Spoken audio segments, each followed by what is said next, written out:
ثم يعيد، ابتدا بھی اور انتہا بھی اللہ تعالیٰ نے تمہیں بتا دی۔ جس زندگی اور رزق تمام چیزیں دینے والا اللہ ہی ہے تو معبود برحق بھی وہی ہے۔ آگے 7ویں دلیل ہے، آیت نمبر 62 اور 63 میں ہے، اللہ خالق کل شیء وہو علی کل شیء وکیل لہ مقالید السماوات والارض۔ اللہ ہی تعالیٰ ہے پیدا کرنے والا ہر چیز کا، وہو علی کل شیء وکیل، اور ہر چیز کا وہی وکیل بھی ہے، یعنی ہر چیز کا خالق و محافظ بھی وہی ہے، لہذا سب کا معبود بھی وہی ہے۔ لہو مقالید السماوات، اسی کے پاس ہیں آسمانوں اور زمین کی چابیاں، مقلاد اور مقلید، اور یہ دونوں جو ہے یہ اس کا اصل ہے اور اس سے یہ مقالید لیا گیا ہے۔ اس کو مقلاد بھی کہتے ہیں اور مقالید بھی کہتے ہیں، یہ اس کی جمع ہے۔ یعنی کنجی ہمیشہ مالک کے پاس ہوتی ہے، جس طرح آپ گاڑی کے مالک ہیں تو چابی آپ کے پاس ہے، گھر کے مالک ہیں تو چابی آپ کے پاس ہے، دکان کے مالک ہیں تو چابی آپ کے پاس ہے، کیونکہ مالک آپ ہیں۔ آپ کو اختیار ہے کہ آپ گاڑی کب چلاتے ہیں، کس وقت چلاتے ہیں، کہاں چلاتے ہیں۔ آپ کو اختیار ہے کہ آپ دکان اپنی بزنس کس وقت کھولتے ہیں، کب بند کرتے ہیں۔ آپ کو اختیار ہے کہ آپ گھر کو بند کر کے کہیں جاتے ہیں اور آتے ہیں، لہذا مالک آپ ہیں۔ تو کنجی کا مطلب یہ ہے کہ چابی کا مطلب یہ ہے کہ وہ مالک ہوتا ہے، جس کے پاس چابی ہے وہ گاڑی کی ہے تو وہ گاڑی کا مالک ہے، وہ دکان کی ہے تو وہ دکان کا مالک ہے، وہ گھر کی ہے تو وہ گھر کا مالک ہے۔ تو لہذا اللہ تبارک و تعالیٰ نے یہاں فرمایا لہو مقالید السماوات والارض، آسمان اور زمین کی چابیاں بھی اللہ کے پاس ہیں، یعنی زمین و آسمان کا خالق بھی وہ ہے، مالک بھی وہ ہے، جیسا چاہے ان کو تصرف میں لاتا ہے، جیسے چاہے یہ دونوں اس کے حکم کے تابع ہیں۔ اسی لیے آگے سورہ دخان میں آئے گا، اللہ تبارک و تعالیٰ نے وہاں یہ ذکر کیا ہے، سورہ فصلت میں بھی آئے گا، اللہ تبارک و تعالیٰ نے وہاں یہ ذکر کیا کہ جب اللہ تعالیٰ نے زمین و آسمان پیدا کیا تو ان کو کہا کہ تابعدار ہو جاؤ، تو انہوں نے کہا طائعین، کہ اللہ ہم تیرے تابعدار ہیں، لہذا خالق اور مالک وہ ہے تو اسی کی تابعداری بھی کرتے ہیں۔ یہ آگے چلتے ہیں، ہمارے پاس ہے دلائل ہیں وحی کے۔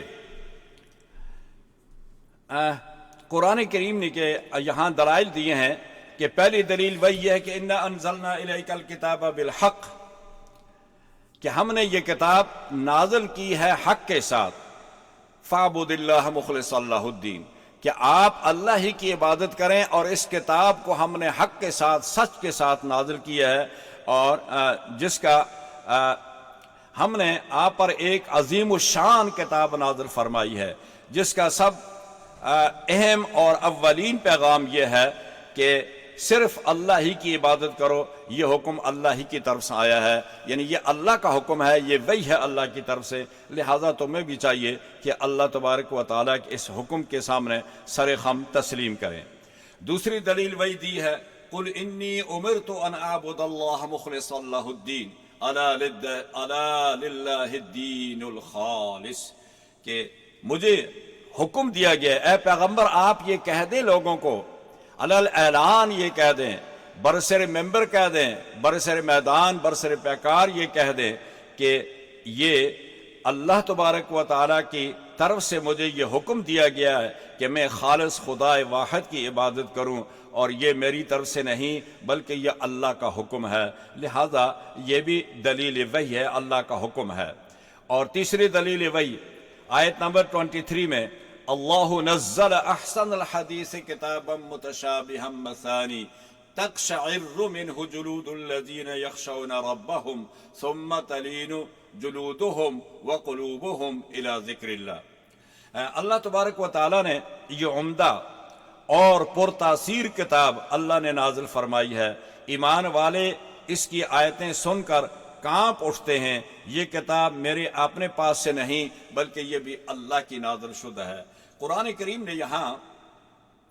اس آیت کریمہ میں 4 صفات قرآن کی یہاں ذکر کی گئی ہیں۔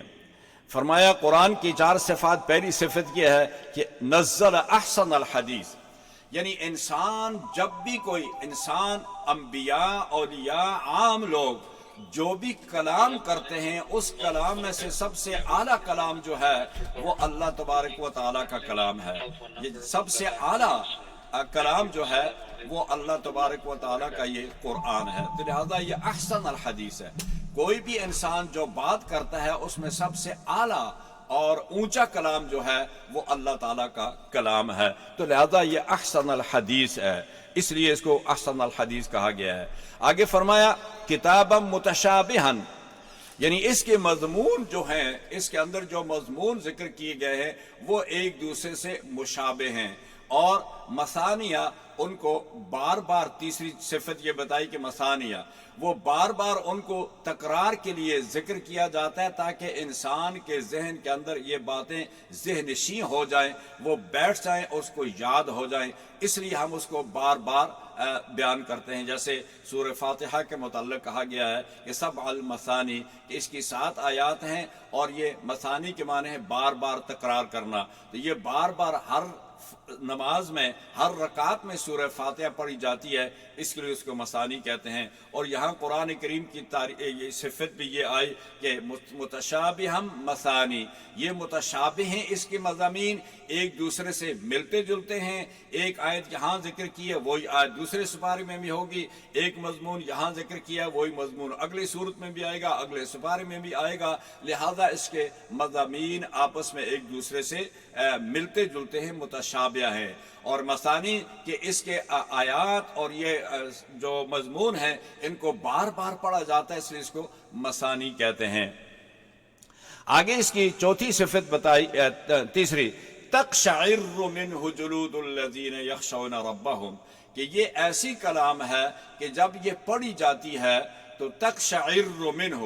جلود الذین یخشون ربہم، جن لوگوں کے اندر ذرا بھر بھی اللہ تعالیٰ کی ان کے دل میں خشیت ہے، اللہ سے ڈرنے والے ہیں، اللہ سے خوف کھانے والے ہیں، تو اس کے پڑھتے وقت، اس کی تلاوت کرتے وقت ان کے جسم کے بال جو ہوتے ہیں، رونگٹے جو ہوتے ہیں، وہ بھی کھڑے ہو جاتے ہیں خدا کے خوف سے۔ اور دوسری جگہ میں فرمایا وَإِذَا تُلِيَتْ عَلَيْهِمْ آيَاتُهُ زَادَتْهُمْ إِيمَانًا وَعَلَىٰ رَبِّهِمْ يَتَوَكَّلُونَ، کہ جب یہ پڑھی جاتی ہے تو ایمان والوں کا ایمان اور زیادہ ہو جاتا ہے، وہ اپنے ایمان کے اندر اور بڑھ جاتے ہیں، یعنی کہ ان کے اندر اور جذبہ بڑھ جاتا ہے، انکریز ہو جاتا ہے، ان کے اندر ایک پاور آ جاتی ہے نور کی، نور ایمان کی، کہ جو ان کے حوصلوں کو اور بڑھا دیتی ہے۔ اور تقشعر، یہ تیسری صفت اللہ تعالیٰ نے قرآن کی بتائی کہ جب وعید کی آیات آتی ہیں تو ان پر سکتہ طاری ہو جاتا ہے، وہ خوف سے ان کے رونگٹے کھڑے ہو جاتے ہیں، اور جنت کی جب خوشخبری سنائی دی جاتی ہے تو ان کا ایمان اور زیادہ ہو جاتا ہے۔ اور اگلی آیت میں فرمایا ثم تلین جلودہم وقلوبہم الی ذکر اللہ، یعنی جب آیات رحمت پڑھی جاتی ہیں تو ان کے دل جو ہوتے ہیں وہ نرم ہو جاتے ہیں، ان کے قلب جو ہوتے ہیں وہ نرم ہو جاتے ہیں۔ تو فرمایا کہ یہ 4 صفات قرآن کریم کی اس آیت میں بیان کی گئی ہیں کہ احسن الحدیث ایک، اور فرمایا متشابہم مثانی، اور تیسری صفت تقشعر منہ جلود الذین یخشون ربہم، اور چوتھی فرمایا کہ ثم تلینہم وجلودہم، پھر ان کے دل جو ہوتے ہیں، ان کی جلد جو ہوتی ہے وہ نرم ہو جاتی ہے جب اللہ کی رحمت اور مغفرت کی آیات وہ سنتے ہیں۔ اگلی آیات میں اللہ تبارک و تعالیٰ نے جو چوتھی دلیل وہی دی ہے، فرمایا انا انزلنا الیک الکتاب للناس بالحق فمن اعتدی فلنفسی، بے شک ہم نے آپ کے پاس، اے پیغمبر صلی اللہ علیہ وسلم، ہم نے یہ کتاب آپ پر نازل کی ہے، یہ پیغام حق کے ساتھ یہ عمدہ اور پرتاثیر کتاب نازل کی ہے تاکہ آپ اس کا پیغام لوگوں تک پہنچائیں، اور آپ صرف ہمارا پیغام سناتے جائیے گا، اور اپنی طرف سے نہیں ہے بلکہ یہ ہمارا پیغام ہے، اور آپ نے اس کو لوگوں کو کنوے کرنا ہے، اس پیغام سے ان تک اس پیغام کو پہنچانا ہے۔ پانچویں دلیل دی آیت نمبر 55 میں ہے وَاتَّبِعُوا أَحْسَنَ مَا أُنزِلَ إِلَيْكُم مِّن رَّبِّكُم کہ آپ اس چیز کی تابعداری کریں، آپ اعلان کر دیں کہ میں اپنی طرف سے نہیں کچھ کہتا بلکہ جو کچھ کہتا ہوں اللہ کی وحی سے کہتا ہوں، میں اللہ کی وحی کا تابعدار ہوں، میں اس کا پابند ہوں۔ احسن ما انزل الیکم من ربکم، یہ بہترین کتاب اللہ نے نازل کی ہے تمہارے لیے، لہذا میں جو کچھ کہتا ہوں میں اللہ کے حکم سے کہتا ہوں، اس کی وحی کی اتباع کرتا ہوں، میں اپنے طرف سے کچھ نہیں کہتا۔ اس احسن اور اعلیٰ کتاب کی دل و جان سے پیروی کرو اور اس پر عمل کرو۔ اور چھٹی دلیل وَلَقَدْ أُوحِيَ إِلَيْكَ وَإِلَى الَّذِينَ مِن قَبْلِكَ لَئِنْ أَشْرَكْتَ لَيَحْبَطَنَّ عَمَلُكَ وَلَتَكُونَنَّ مِنَ الْخَاسِرِينَ۔ اے پیغمبر صلی اللہ علیہ وسلم دیکھ لیجئے گا کہ ہم نے یہ قرآن آپ کی طرف وحی کیا ہے، اور آپ سے پہلے بھی وَإِلَى الَّذِينَ مِن قَبْلِكَ آپ سے پہلے بھی ہم نے آپ تمام انبیاء کو یہی وحی کی تھی، لَإِنْ أَشْرَكْتَ لَيَحْبَطَنَّ عَمَلُكَ اگر کسی نے شرک کیا تو ہم اس کے اعمال کو ضائع کر دیں گے، وہ مٹا دیے جائیں گے، اس کا کوئی صلہ نہیں ملے گا۔ لہذا یہ چھٹے دلیل اللہ کی جانب سے وحی بھیجی گئی ہے کہ شرک سے تمام اعمال ضائع ہو جاتے ہیں۔ جس طرح توحید کی دعوت اس حکم سے دیتا ہوں، اسی طرح شرک کی تردید بھی اسی کے حکم سے کرتا ہوں، یعنی شرک کا رد جو ہے وہ بھی اسی آیت سے کرتا ہوں، اور توحید کی دعوت جو دیتا ہوں وہ بھی اللہ تعالیٰ کی اسی حکم سے اور اسی وحی کے ذریعے میں بلاتا ہوں اللہ کی طرف سے۔ اگلی آیت ہے آیت نمبر 22 میں اللہ تبارک و تعالیٰ نے فرمایا افمن شرح اللہ صدرہ للاسلام فہو علی نور من ربی۔ حضرت عبداللہ بن مسعود رضی اللہ تعالیٰ عنہ سے روایت ہے کہ جب رسول اللہ صلی اللہ علیہ وسلم نے یہ آیت کریمہ تلاوت فرمائی تو ہم نے آپ سے شرح صدر کا پوچھا کہ اے اللہ کے رسول کیا معنی ہے، شرح صدر کے کیا معنی ہیں؟ تو آپ صلی اللہ علیہ وسلم نے فرمایا کہ جب نور ایمان انسان کے قلب میں داخل ہو جاتا ہے اور تو اس کا قلب وسیع ہو جاتا ہے، جس سے احکام الہی کا سمجھنا اور عمل کرنا اس کے لیے آسان ہو جاتا ہے۔ شرح صدر کا یہ معنی ہے کہ اللہ اس کے دل کو وسیع کر دیتے ہیں، اور پھر اس کے لیے احکام الہی جو ہوتے ہیں، احکام شریعت جو ہوتے ہیں، وہ سمجھنے اس کے لیے آسان ہو جاتے ہیں۔ اس کی مثال آپ یوں سمجھ لیں کہ سردیوں کا موسم ہے، برف باری ہو رہی ہے، نماز کا وقت ہو گیا ہے، ایک آدمی مسجد میں آتا ہے، اس نے ساک اور جراب پہنے ہوئے ہیں اور اب اس کے لیے وضو کرنا بڑا مشکل ہو جاتا ہے، وہ سوچتا ہے کہ ایسے ہی اس پر ہاتھ گیلا کر کے پھیر دو، لیکن فرمایا کہ شرح اللہ صدرہ، جب اللہ تعالیٰ اس کا شرح صدر کر دیتے ہیں، اس کے لیے وہ جوتوں کے تسمے کھولنا مشکل نہیں ہوتے ہیں، اس کے لیے وہ ساک کو نکالنا مشکل نہیں ہوتا ہے، اس کے وہ جیکٹ کے بٹن کھولنے مشکل نہیں ہوتے ہیں، بڑی آسانی سے وہ جیکٹ بھی نکالتا ہے، وہ ساک بھی نکالتا ہے، وہ جوتے بھی نکالتا ہے، اس سردی کے باوجود اس سے کوئی اس کی پرواہ نہیں ہوتی ہے، اس کے دل کے اندر اللہ تعالیٰ نے وہ نور ایمان رکھ دیا ہے، یہ ساری چیزیں اس کے لیے کرنی آسان ہو جاتی ہیں۔ اس طرح گرمیوں کا موسم ہے، لوگ کام بھی کرتے ہیں لیکن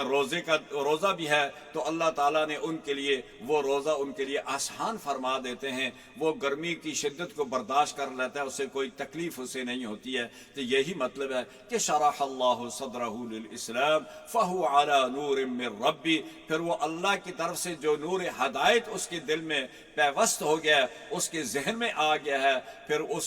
اس پر عمل کرنے کے لیے کوئی مشکل پیش نہیں آتی ہے، وہ اس کے لیے آسان ہو جاتا ہے۔ ایک وہ آدمی جس کا دل اسلام کے لیے کھول دیا گیا ہو، وہ اپنے رب کی طرف سے آئے ہوئے نور پر ہے، یعنی اس کی روشنی میں سب کام کرتا ہے۔ دوسرا وہ آدمی ہے، اور اگلی آیت میں فرمایا کہ دوسرا وہ آدمی جس کا دل تنگ اور سخت کر دیا گیا ہو۔ اگلی آیت میں آتا ہے کہ ان کے دل جو ہوتے ہیں وہ بہت زیادہ سخت ہو جاتے ہیں۔ ثم تلینہم وجلودہم قلوبہم الی ذکر اللہ ذالک ھدی اللہ یہدی بہ من یشاء ومن یضلل اللہ فما لہ من ہاد۔ دوسرا وہ ہے فویل للقاسیۃ قلوبہم، دوسرا وہ آدمی جس کا دل تنگ اور سخت ہو، فویل للقاسیۃ قلوبہم، قاسیہ قساوت سے ہے، جس کے معنی سخت دل، جس کو کسی پر رحم نہ آئے، جو اللہ کے ذکر سے کوئی اثر قبول نہ کرے، نہ اس پر اللہ کا ذکر اثر کرتا ہے، نہ اس کو کسی غریب، یتیم، مسکین، بیمار، لاچار پر اس کو رحم آتا ہے، وہ ظالم بھی ہوتا ہے، اس کا دل بھی سخت ہوتا ہے، اور وہ اللہ تعالیٰ نے اس کے دل کو سخت کر دیا ہے۔ حالانکہ قرآن کریم میں پچھلی صورت میں گزرا ہے سورہ بقرہ میں کہ پتھروں میں بھی تو کچھ ایسے پتھر ہوتے ہیں جو اللہ کے خوف اور خشیت سے ٹوٹ کر ریزہ ریزہ ہو جاتے ہیں، کچھ ایسے پتھر ہوتے ہیں جن سے اندر کے پانی سی بھی بہتا ہے، لیکن یہ مشرکین اور یہ بنی اسرائیلیوں کے دل اس سے بھی سخت ہے، یعنی ایسے پتھر ہیں نہ تو ان کو یہ ٹوٹتے ہیں اللہ کے خوف سے، نہ ان میں پانی جاری ہوتا ہے، بلکہ یہ نہایت ہی سنگ دل لوگ ہیں کہ جن پر نہ پیغمبروں کا اثر ہوتا ہے، نہ کتابوں کا اثر ہوتا ہے، نہ اللہ تبارک و تعالیٰ کی ان آیات اور ان نشانیوں کا ان پر کوئی اثر ہوتا ہے۔ تو یہ یہاں دونوں مثالیں دے دی، ایک اچھے لوگوں کی دی اور ایک قساوت والے جن کے دل سخت ہے ان کی مثال بھی اللہ تبارک و تعالیٰ نے یہاں دے دی۔ اگلی آیات میں ہم چلتے ہیں، یہ دونوں آیتیں ہو گئی،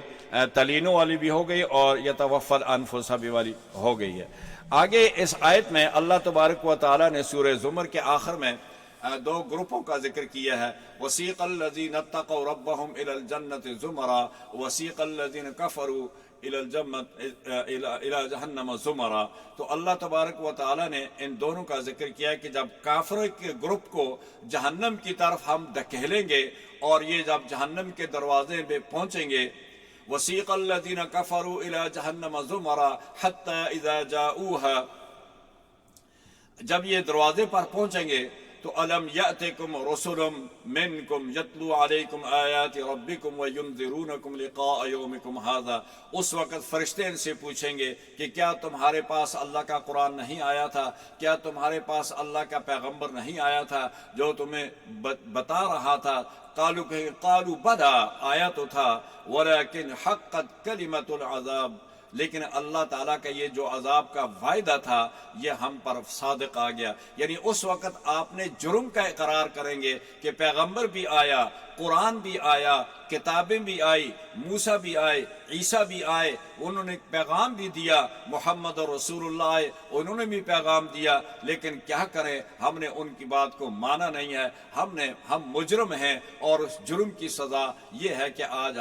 ہم جہنم میں جا رہے ہیں۔ اور ادھر آئے گا وسیق الذین اتقوا ربهم الى الجنة زمرا حتى اذا جاؤوها وفتحت ابوابها وقال لهم خزنتها سلام علیکم طبتم فادخلوها خالدین۔ جب یہ دروازے پہ جائیں گے، دروازے کھولے جائیں گے، پروٹوکول کے ساتھ ان کو فرشتے سلام کریں گے اور کہیں گے، سورہ حجر میں آتا ہے، ان المتقین فی جنات وعیون ادخلوها بسلام آمنین، کہ سلامتی کے ساتھ، امن کے ساتھ جنت میں داخل ہو جاؤ۔ اور یہاں بھی فرمایا وقال لهم خزنتها سلام علیکم طبتم، اے پاک روحو داخل ہو جاؤ جنت میں، سلام علیکم طبتم فادخلوها خالدین، یہ تمہارا گھر ہے، ہمیشہ کے رہنے کے لیے ہے اور اس میں تم رہو۔ تو یہ ہے وہ ایمان والوں کا آخر میں اللہ تبارک و تعالیٰ نے ان کے لیے یہ فرما دیا۔ اور آگے فرمایا وَتَرَى الْمَلَائِكَةَ حَافِينَ مِنْ حَوْلِ الْعَرْشِ يُسَبِّحُونَ بِحَمْدِ رَبِّهِمْ وَقُضِيَ بَيْنَهُمْ بِالْحَقِّ وَقِيلَ الْحَمْدُ لِلَّهِ رَبِّ الْعَالَمِينَ۔ وہاں حاملان عرش جو ہوں گے، عرش کو گھیرے ہوئے ہوں گے، اس کے ارد گرد کھڑے ہوں گے اور وہ اللہ تبارک و تعالیٰ کے حکم کا انتظار کرتے ہوں گے۔ اور فرمایا تمام تعریفیں اس اللہ کے لیے ہے جس نے یہ تمام نظام اور تمام مخلوق کو پیدا کیا اور اس کا نظام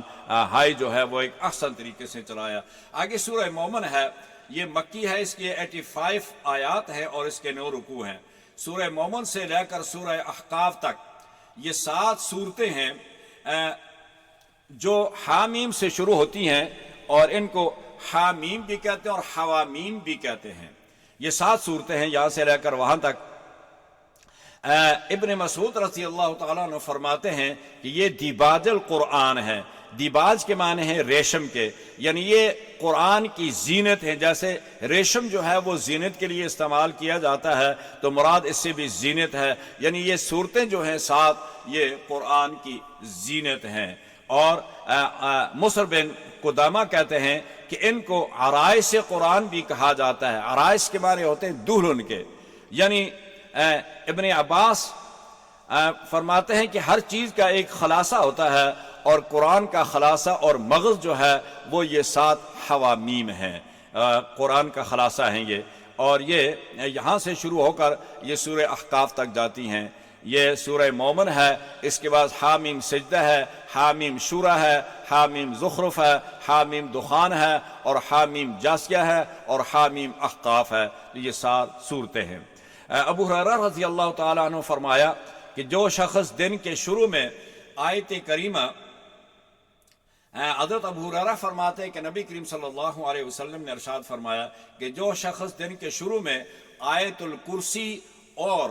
یہ 3 آیتیں جو ہیں سورہ مومن کی پڑھ لے تو وہ شخص جو ہے وہ اللہ تبارک و تعالیٰ کے امن میں رہے گا. سارا دن وہ برائیوں سے اور تکلیفوں سے محفوظ رہے گا، یعنی وہ سارا دن اس کا امن اور سکون سے گزرے گا. ایک واقعہ اس میں ذکر کیا گیا ہے. ثابت بنائی کہتے ہیں، فرماتے ہیں کہ میں حضرت مسلم بن زبیر کے ساتھ کوفہ کے علاقے میں تھا. ایک باغ میں نے دیکھا تو میرا جی چاہا کہ میں اس باغ کے اندر جا کر 2 رکعت نماز پڑھ لوں. میں اس باغ میں چلا گیا اور 2 رکعت نماز پڑھ لوں. میں اندر جب گیا تو میرا خیال یہ تھا کہ میں یہ سورت کی پہلی 3 آیتیں پڑھوں گا اور ان پر میں نماز پڑھ لوں گا. تو میں نے یہ 3 آیتیں پڑھی. حامیم تنزیل الکتاب من اللہ العزیز العلیم غافر الذنب وقابل التوب شدید العقاب ذی الطول لا الہ الا هو الیہ المصیر. یہاں تک یہ 3 آیتیں ہوتی ہیں. جب میں نے پڑھی اچانک دیکھا کہ ایک شخص میرے پیچھے سفید خچر پر سوار کھڑا ہے اور جس کے بدن پر یمنی کپڑے ہیں. اور جب میں سورت پڑھ رہا تھا تو اس نے مجھے کہا کہ جب تم یہ سورت پڑھو غافر الذنب تو آگے یہ کہا کرو کہ اے رب اغفر ذنبی، اور قابل التوب جب یہ پڑھو تو کہو یا قابل التوب اقبل توبتی، اے اللہ میری توبہ قبول فرما. اور جب تم یہ پڑھو شدید العقاب تو کہو کہ یا شدید العقاب لا تعاقبنی، کہ اے سخت پکڑنے والے مجھے معاف کرنا اور مجھے پکڑ سے بچانا. اور جب تم کہو کہ ذی الطول یا ذی الطول طل علی بخیر، اے انعام اکرام والے مجھ پر اکرام اور انعام فرما. جب یہ نصیحت سننے کے بعد اوپر دیکھا میں نے تو وہ شخص غائب تھا. جب میں نے پیچھے ہٹ کر دیکھا جو شخص یہ مجھے نصیحت کر رہا تھا تو وہ اس وقت غائب ہو چکا تھا. میں نے لوگوں سے پوچھا کہ جواب ملا کہ یہ کون لوگ ہے، یہ کون آدمی تھا. تو لوگوں نے میں نے ایسا شخص کبھی نہیں دیکھا. تو مجھے کہنے والوں نے کہا کہ یہ الیاس تھے، الیاس علیہ السلام تھے جنہوں نے آپ کو یہ نصیحت کی. یعنی وہ ایک پیغمبر کی حیثیت سے مجھے ایک نصیحت کر گئے کہ جب تم یہ صورتیں پڑھو تو اس کے آگے سے یہ جواب بھی لے لیا کرو کہ یا غافر ذنب، اے گناہوں کے بخشنے والے میرے گناہوں کو بخش، اے توبہ قبول کرنے والے میری توبہ قبول فرما، اے پکڑنے والے مجھے پکڑ سے محفوظ فرما، اے صاحب انعام و اکرام کرنے والے مجھ پر بھی انعام و اکرام فرما. تو یہ صورتوں کی یہ فضیلت ہے اور اس صورت کے لیے یہ حکم آیا ہے کہ جب آپ یہ پڑھیں تو اس وقت یہ الفاظ بھی کہیں گے. اگلی آیت نمبر 15 میں فرمایا کہ رفیع الدرجات ذو العرش یلقی الروح من امرہ، کہ یہ رفیع الدرجات، یہ تعرج الملائکۃ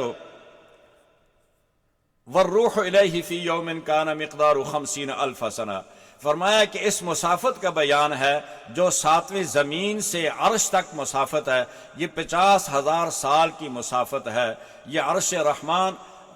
جو ہوگا یہ اس تک کی مسافت کا ذکر کیا ہے کہ رفیع الدرجات، کہ اللہ تبارک و تعالیٰ کے یہ عرش کی جو مسافت ہے یہ زمین سے، ساتوں زمین سے لے کر یہ عرش تک جو ہے یہ 1000 سنہ. فرمایا اس کی مسافت کا بیان جو 7ویں زمین سے عرش تک ہے یہ 50,000 سال کی مسافت ہے. اللہ تعالیٰ کا عرش جو ہے وہ اتنا اونچا ہے. تو عرش رحمان کس کا ہے؟ عرش رحمان کے متعلق فرمایا کہ وہ سرخ یاقوت سے بنا ہوا ہے جس کا قطر 50,000 سال کی مسافت ہے. آگے اس سورت کا نام مومن کیوں رکھا گیا ہے؟ اس کی وجہ یہ ہے کہ وہ شخص جس نے حضرت موسیٰ علیہ السلام کو آ کر یہ خبر دی تھی، جب حضرت موسیٰ سے ایک قبطی کا قتل ہو گیا تو فرعون کے دربار میں یہ مشورہ ہونے لگا کہ اس کا قاتل تلاش کیا جائے اور اس کو سزا دی جائے. اور وہاں جب یہ باتیں شروع ہوئی تو یہ شخص جو تھا یہ ایمان لا چکا تھا لیکن اس نے اپنے ایمان کا اظہار نہیں، تکتم ایمانہ، اس نے اپنا ایمان چھپایا ہوا تھا، لوگوں کا اظہار نہیں کیا. یہ شخص آیا وجاء رجل من اقصى المدینة یسعى قال یا موسیٰ ان الملأ یأتمرون بک لیقتلوک فاخرج انی لک من الناصحین. یہ وہ شخص ہے جس نے آ کر حضرت موسیٰ کو یہ خبر دی کہ آپ کے متعلق آپ کے قصاص کا فیصلہ ہونے جا رہا ہے، اس لیے میں آپ کو یہ نصیحت کرتا ہوں کہ آپ مصر چھوڑ کر یہاں سے نکل جائیں. تو یہ اس شخص کا ذکر ہے اور اسی کے نام سے اس سورت کا نام بھی مومن ہی رکھ دیا گیا. اور بعض نے کہا کہ اس کا نام شمعان تھا، بعض نے اس کا نام خزقیل بتایا ہے. بہرحال نام جو بھی ہو لیکن یہ شخص وہ تھا کہ جس نے حضرت موسیٰ کو اس اطلاع دی اور حضرت موسیٰ اپنی جان بچا کر مدین کی طرف وہاں سے مصر سے نکل پڑے. حضور نبی کریم صلی اللہ علیہ وسلم نے ارشاد فرمایا کہ صدیقین چند ہیں. ایک تو فرمایا حبیب نجار جس کا ذکر سورہ یاسین میں گزر چکا ہے، جو اپنے مرسلین کی مدد کے لیے آیا تھا اور لوگوں نے اس کو شہید کر دیا تھا. فرمایا ایک تو وہ صدیق ہے اور دوسرا صدیق وہ مومن آل فرعون ہے اور تیسرا صدیق میرا صدیق ہے جسے صدیق اکبر کہتے ہیں. تو فرمایا کہ یہ چند صدیقوں میں سے ہیں، یہ بھی صدیق تھے. آگے آیت نمبر 46 میں النار یعرضون علیہا غدوا وعشیا ویوم تقوم الساعة ادخلوا آل فرعون اشد العذاب. روزانہ آل فرعون کی روحیں صبح و شام سیاہ پرندوں کی طرح جہنم پر لائی جاتی ہیں اور انہیں کہا جاتا ہے کہ تمہارا یہ ٹھکانہ ہے. النار یعرضون علیہا غدوا وعشیا، یعنی ان کی روحیں جو ہیں وہ صبح اور شام جہنم پر پیش کر کے ان کو ان کا ٹھکانہ دکھایا جاتا ہے. یہ آل فرعون جو لوگ ہوں گے ان کی روحیں ہوں گی. اور اسی طرح فرمایا کہ وہاں مومنوں کی روحوں کو جنت دکھایا جاتا ہے اور کفار کی روحوں کو جہنم دکھایا جاتا ہے. مسلمان مرنے کے بعد نیک ہو تو اس کو جنت دکھائی جاتی ہے اور کافر آل فرعون یا دوسرے کفار جو ہیں مرنے کے بعد ان کو جہنم دکھائی جاتی ہے کہ تمہارا ٹھکانہ یہ ہے. آگے اللہ تبارک و تعالی نے اگلی آیت میں فرمایا کہ اِنَّا لَنَنْصُرُ رُسُلَنَا وَالَّذِينَ آمَنُوا فِي الْحَيَاةِ الدُّنْيَا وَيَوْمَ يَقُومُ الْأَشْهَادُ، کہ ہم اپنے رسولوں کی، ایمان والوں کی، رسولوں کی ہم مدد کرتے ہیں اور یہ مدد بعض دفعہ دنیا میں ہم کرتے ہیں اور اگر دنیا میں ان کی مدد نہیں ہے کہ یہ مدد ان کے مرنے کے بعد آخرت میں بھی یہ مدد ہم جاری رکھیں گے ان کی، یعنی جنت میں داخل کرنے میں بھی ان کی مدد کریں گے. اسی طرح جیسے حضرت شعیب علیہ السلام، حضرت یحییٰ، زکریا اور ان کو اور حضرت عیسیٰ، ان کو جیسے ان کی زعم میں یعنی گمان میں ان کو انہوں نے شہید کیا. حضرت عیسیٰ کو تو اللہ نے اٹھا لیا لیکن حضرت شعیب اور یحییٰ اور زکریا کو جن لوگوں نے شہید کیا اللہ تبارک و تعالی ان کو دنیا میں ذلیل و رسوا کریں گے، اور اللہ تعالیٰ ان کی مدد یہی ہے کہ اللہ ان کو دنیا میں سزا دیں گے۔ اگر دنیا میں کسی کو نہیں ملی ہے تو آخرت میں اس کی سزا اللہ تعالیٰ اسے ضرور دیں گے۔ اور فرمایا کہ فی الحمیم ثم فی النار یسجرون، پھر ہم ان کو جہنم میں ڈال دیں گے جہاں ان کو کھولتا ہوا پانی پلائیں گے، اور جہاں ان کے لیے سزا ہی سزا ہوگی۔ یہ ان لوگوں کی سزا ہوگی جو لوگ دنیا میں ہمارے نیک لوگوں کو ستاتے ہیں اور تنگ کرتے ہیں۔ اگلی آیات میں اللہ تبارک و تعالی نے قال ربکم ادعونی استجب لکم ان الذین یستکبرون عن عبادتی سیدخلون جہنم داخرین۔ حضرت قتادہ نے کعب احبار سے نقل کیا ہے کہ پہلے زمانے میں یہ خصوصیات صرف انبیاء کی تھی کہ اللہ تبارک و تعالی ان کی طرف سے حکم ہوتا تھا اللہ کی طرف سے کہ تم دعا کرو، ہم تمہاری دعا قبول کریں گے۔ یعنی پہلے انبیاء کی دعا سنی جاتی تھی، ان کو حکم ہوتا تھا کہ تم مجھے پکارو میں تمہاری دعا سنوں گا۔ لیکن اس امت کا یہ خاصہ ہے، اللہ تعالیٰ نے رسول اللہ صلی اللہ علیہ وسلم کے ذریعے آپ کی امت کو یہ خصوصی اللہ تعالیٰ کی طرف سے ایک تحفہ ہے، ایک گفٹ ہے کہ اللہ تعالیٰ نے اس سے کہا کہ وَإِذَا سَأَلَكَ عِبَادِي عَنِّي فَإِنِّي قَرِيب، کہ میرا بندہ جب بھی مجھے پکارتا ہے، اس امت کا عام آدمی نیک ہو گناہگار ہو، جب بھی وہ پکارتا ہے اللہ تعالیٰ اس کی پکار سنتے ہیں اور اس کا جواب بھی دیتے ہیں۔ بعض دفعہ دعا اسی وقت قبول ہو جاتی ہے، جو آدمی مانگتا ہے اس دعا کو اللہ تعالیٰ سن لیتے ہیں اور اس کی دعا قبول ہو جاتی ہے، اور بعض دفعہ اس دعا کو اللہ تبارک و تعالیٰ مؤخر کر دیتے ہیں، اور بعض دفعہ اس دعا کو اگر قبولیت اس کے حق میں بہتر نہیں ہے تو وہ ذخیرہ بنا کر اللہ تعالیٰ قیامت کے لیے اس کی گناہوں کا ذخیرہ بنا دیتے ہیں، اس کے بدلے میں اللہ تعالیٰ اس کے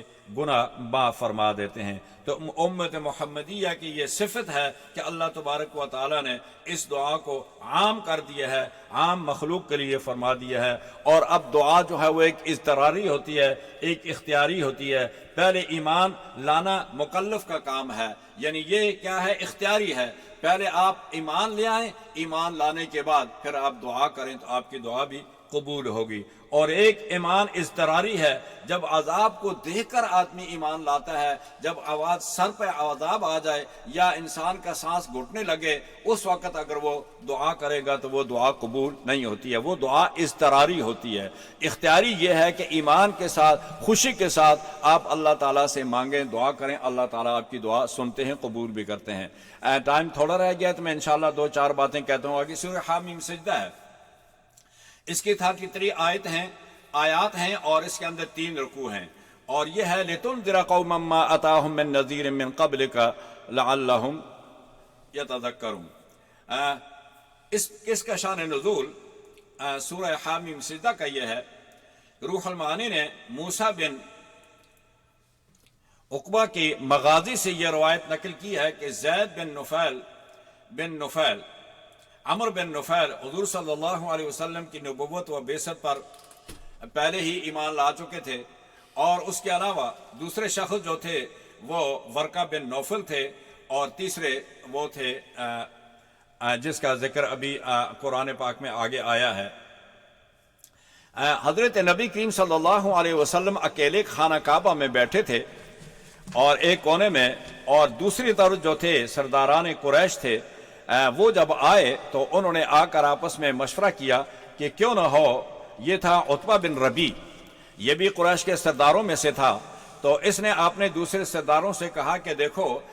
محمد صلی اللہ علیہ وسلم اکیلے بیٹھے ہیں، اگر آپ کی اجازت ہو تو میں ان سے جا کر کچھ باتیں کرنا چاہتا ہوں۔ ان سب نے کہا کہ آپ جائیں ان سے باتیں کریں۔ تو یہ آئے اور یہ سرداران قریش کے لیڈروں میں سے تھے، یہ آئے اور اجازت لے کے آئے نبی کریم صلی اللہ علیہ وسلم کے پاس آئے تو کہنے لگے بھتیجے، میں آپ کا قریش کے اندر بہت بڑا مقام ہے، قریش کے اندر آپ کو عزت اور احترام سے دیکھا جاتا ہے، لیکن آپ نے جو پیغام لے کے آئے، جو میسج لے کے آئے، اس نے آپ کی قوم کو تقسیم کر دیا ہے، تو کیوں نہ ہو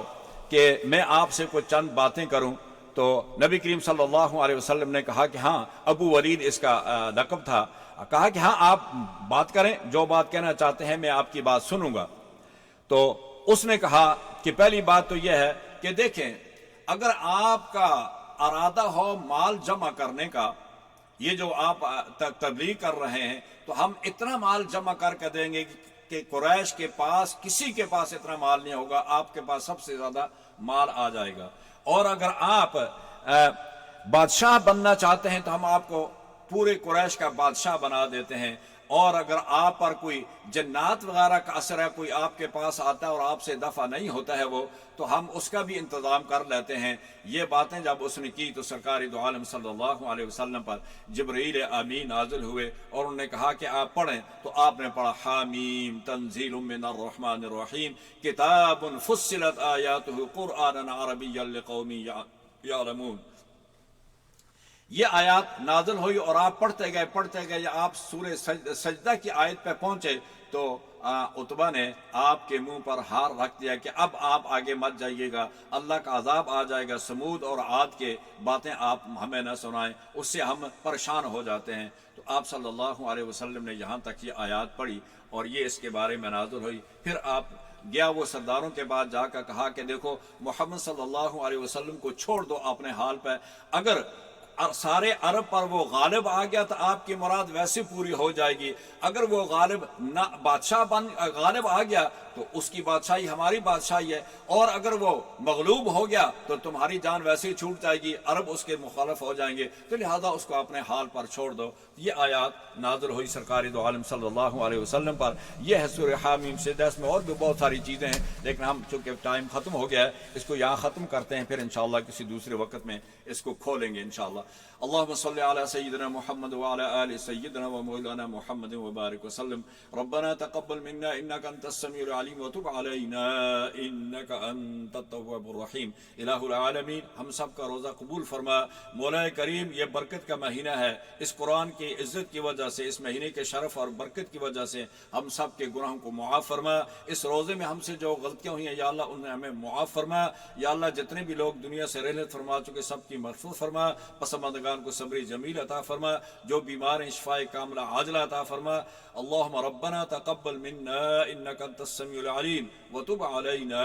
انک انت التواب الرحیم، وصلی اللہ علی النبی وعلی آلہ واصحابہ اجمعین برحمتک یا ارحم الراحمین۔